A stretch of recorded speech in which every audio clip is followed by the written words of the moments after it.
hello, hello, hello, hello.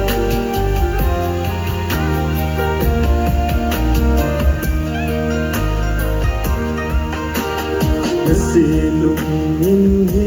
yellow boy Nalung ngayon tiyagang titaw na Sang lâu din may hihita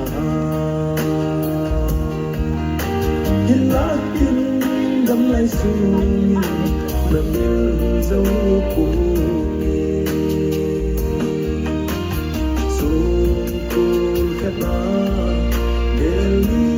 sông đây lâu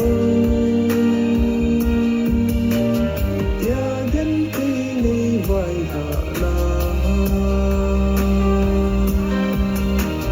ngày nu y đi nga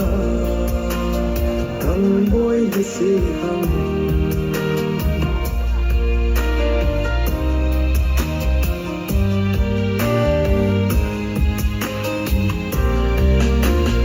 để khen cô din yellow nahi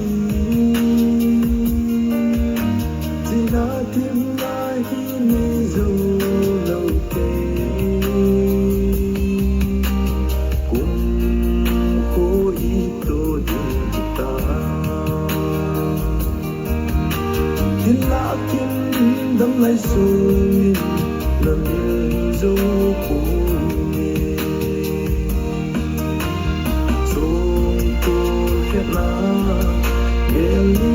Cái sông tây lâu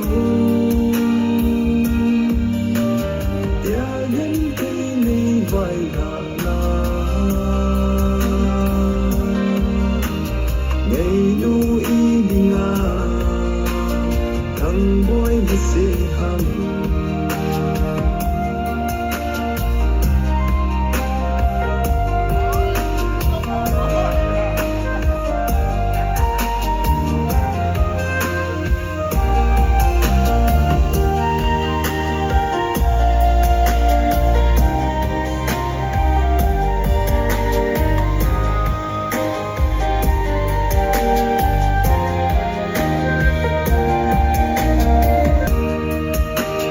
Kim hiền qua đi lung xít ca trên Hiền lá nắng yên này đẹp đi bộ Đây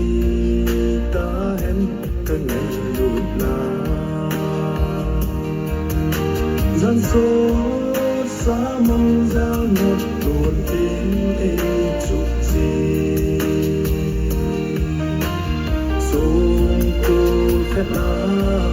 Beli thì sông tây lâu tia gắn cây này vai hạ la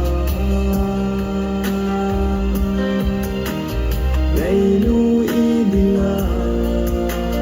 thằng boy đi xe hầm nên cha y đi nga thằng boy đi sông